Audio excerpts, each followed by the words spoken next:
Amis de la Vénusie, bonjour à tous, j'espère que vous allez tous très bien. Je suis ravie de vous retrouver aujourd'hui dans cette nouvelle vidéo avec, ça y est, l'été est enfin arrivé les amis. Non mais je vous jure, j'ai cru cette année, ça allait jamais arriver. Et d'ailleurs j'ai cru que j'allais jamais pouvoir mettre mon squat sous les sapins en fonction. Bah oui, c'est tellement pourri, tellement frais, je me suis dit cette année ça se trouve, j'aurais même pas besoin de le mettre en place. Bon bah quand même, si, faut pas déconner les amis. Les grosses chaleurs arrivent, ça y est, donc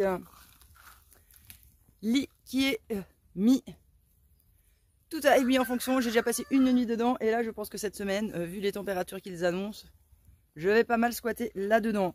Donc il est certain que je me lève un peu tôt, comme ça le matin avant qu'il fasse trop chaud, j'ai le temps de faire quelques trucs. Et puis après, vous savez, moi, tellement je crains la chaleur, après, voilà, je profite de la life, hein. Tranquille, sous mes sapins, au frais là-bas, et voilà. Hein. Malgré la chaleur quand même ambiante, les amis, d'habitude, j'ai pas de rosée quand on arrive dans des grosses chaleurs comme ça, et là, j'ai encore de la rosée le matin. Regardez, j'ai les crocs, ça sont toutes mouillées de marcher dans l'herbe, et l'herbe, il y a grave de la rosée. Phénomène assez rare quand même pour cette période. Ce qui fait que généralement à cette période de l'année, il n'y a plus de rosée et donc du coup l'herbe ça la calme quoi aussi. Hein. Et donc là comme il y a toujours un peu d'humidité, malgré avec le soleil et tout ça, ça calme toujours pas l'herbe. Ça continue toujours de pousser à foison. Mais bon. Bref, quoi qu'il en soit, en ce moment, je suis toujours un peu dans les activités si vous voulez de dehors. Là j'avais commencé, on avait vu dans l'autre vidéo, à faire cette haie là. Que j'ai fini tout jusqu'à là-bas et j'ai fait propre en fait tout du côté là-bas. Et puis là aussi sous les sapins, j'ai coupé toutes les grosses branches qu'il y avait, j'ai tout débité et tout pour que ça fasse net. Et attends, ça commence à être ça sympa aussi ce petit endroit là. Donc maintenant après, il va falloir que je remonte du côté là-bas, il me reste une toute petite partie à finir en fait tout l'autre côté de la clôture et après je pourrais m'attaquer à l'autre grande là-bas et ce sera fait. Et franchement je suis trop contente quand même d'avoir cette mini tronçonneuse pour m'aider. Je trouve que je me fais carrément moins chier. Je trouve que je me fais carrément moins chier avec la mini tronçonneuse pour tout débiter et tout ça qu'avant avec ma tronçonneuse avec d'autres trucs. Donc ça c'est cool. Alors oui, je sais qu'il y en a qui ne kiffent pas parce qu'en ce moment j'ai fait pas mal de partenariats sur la chaîne. En même temps, si vous suivez un petit peu la chaîne, vous pouvez pas trop faire les surprises puisqu'à chaque fois je vous en parle en fait avant. Donc voilà, et en plus de ça, les vidéos partenariats, je les fais à part de mes vidéos classiques. Comme ça permet que ceux qui n'ont pas envie de regarder les vidéos partenariats, vous les regardez pas en fait. C'est pas imposé en fait au milieu de la vidéo. Donc et sachez que quand je fais des vidéos partenariats, je les fais pas pour vous. En vrai, je les fais pour moi. Moi, pour avoir du matos que j'ai pas à payer. Ou soit avoir du matos que je vais pouvoir revendre pour faire des thunes, pour pouvoir investir en fait sur mon terrain. Donc ouais, c'est normal maintenant, vous le savez, il va y en avoir de plus en plus parce que voilà, moi plutôt que d'aller bosser, alors je sais qu'il y en a ça va leur foutre la mort que je dis ça, mais bon c'est la life, vous avez qu'à faire pareil en même temps.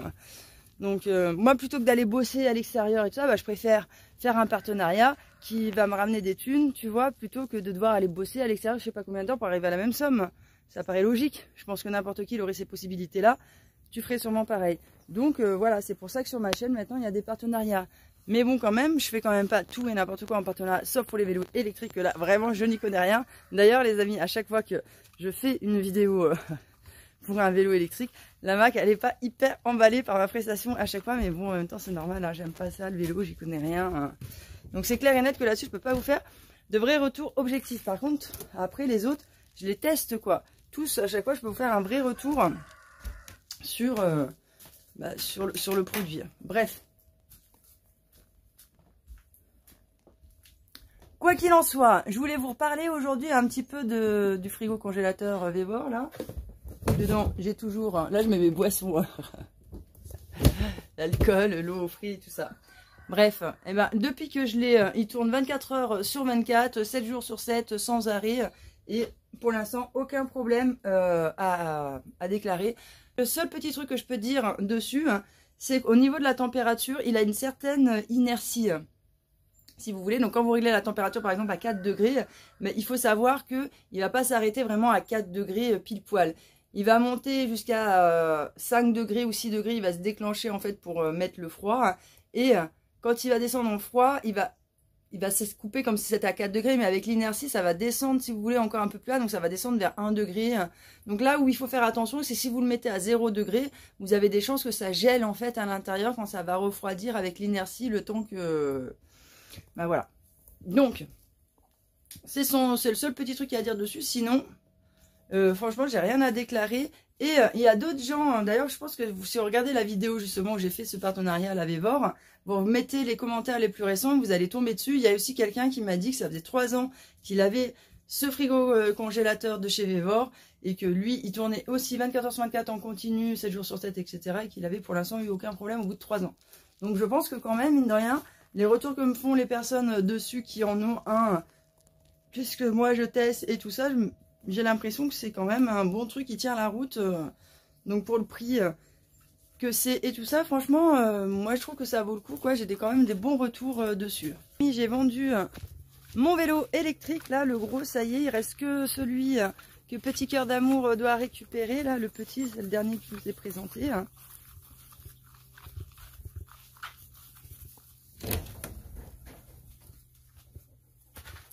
Celui-là, là, qui est là. Et voilà, donc je suis trop contente. Il n'y est plus dans ma serre, ce truc-là, là-bas, là, qu'on voyait tout le temps. Je suis contente de m'en être débarrassée. Petit Cœur d'Amour va récupérer celui-là. Et voilà, quoi. C'est cool, hein. Et donc, Petit Cœur d'Amour arrive en août. Ouh, je suis trop contente. Franchement, les amis, ça va être trop la classe. Donc, Petit Cœur, il est là pendant les 3 premières semaines d'août. Et donc, ça va être trop bien de passer du temps avec lui, de refaire le monde avec lui, de profiter de... Waouh. J'ai trop hâte.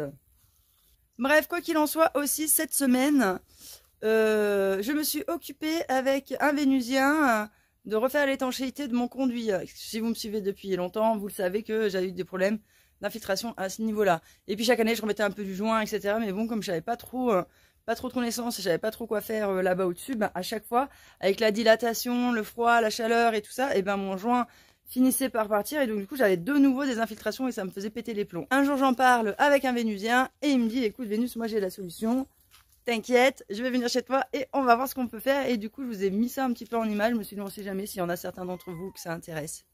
Qu'est-ce qu'il a le petit canard d'amour? T'as faim chérie d'amour? Bah allez, allons dans la yourte.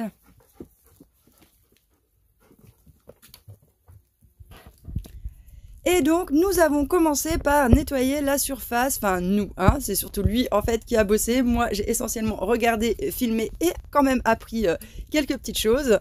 Donc on nettoie la surface et puis après on va venir passer de la meuleuse, voilà, de façon à ce que on enlève la peinture pour que le produit qu'on va venir mettre dessus, eh bien en fin de compte ça adhère bien au niveau de la paroi. Après bah voilà, là, on prépare le tissu en fibre de verre qu'on va venir mettre après. Et donc là, on va faire un petit joint autour du conduit pour éviter que le produit qu'on va mettre, en fin de compte, ben, ça coule le long du conduit, vu que c'est quand même un peu liquide, quoi. Et donc là, on va venir faire un mélange, ce qu'on appelle, c'est une primaire. Donc c'est le mélange de 2 produits qui va pouvoir venir faire en fait une certaine étanchéité derrière, quoi. Donc après, on va venir étaler le produit dessus et on va venir mettre une couche de sable. Et on va laisser sécher comme ça. Le lendemain, on viendra en fait balayer le surplus de sable qui n'aura pas accroché à la primaire, quoi. Et par-dessus, on va venir mettre de la résine et on va venir mettre donc notre tissu en fibre de verre. Par-dessus, on va repasser de la résine et après, eh ben, on laisse sécher la résine comme ça. Le lendemain, une fois que c'est sec, on remettra un coup de résine par-dessus, histoire de... Et terminer l'histoire, les amis, étanchéité faite. Et donc voilà ce que ça donne quelques jours plus tard, une fois que tout est terminé, tout est bien sec. Là au moins fini, il n'y aura plus d'infiltration. Et puis là même avec la dilatation entre le chaud et le froid, eh bien il n'y aura pas de problème. Je suis trop contente. Du coup les amis, là j'avais fait passer mon conduit cheminée sur le côté parce que je voulais pas le faire monter droit, hein, pour éviter d'avoir justement des infiltrations, hein. Maintenant que je connais cette technique-là, eh bien, je pense que ce que je vais faire, c'est que le conduit de la cuisine, je vais le faire passer tout droit. Comme ça, même pour le ramonage, ce sera beaucoup plus simple. Parce que là, comme j'ai des coudes à l'intérieur, le ramonage, c'est pas que c'est un peu galère, mais bon, ça se fait que c'est une certaine partie. Enfin bon, si c'était droit, ce serait quand même bien plus pratique, quoi, déjà. Hein. J'aurais aussi un léger meilleur tirage. Donc, je pense que je vais faire ça sur cette toiture aussi, le faire partir droit. Et comme ça, après, derrière, je ferai un joint avec la résine, comme on a fait ici, et terminer l'histoire, quoi. Franchement, c'est trop bien de rencontrer des gens et tout comme ça qui se connaissent sur pas mal de trucs que moi je connais pas. Hein. Et d'apprendre un petit peu tout ça, c'est cool. Bref, voilà les amis, nous arrivons à la fin de cette vidéo. Je vais aller me dépêcher de faire à manger, de préparer 2-3 trucs avant que les grosses chaleurs n'arrivent, et après je vais aller rejoindre mon petit squat, peut-être prendre un petit bouquin avec, je ne sais pas trop, on verra comment ça va s'organiser tout ça, mais en tout cas c'est sûr que ça va squatter sous les sapins. Je vous embrasse très très fort les amis et je vous dis à bientôt dans une prochaine vidéo. Ciao.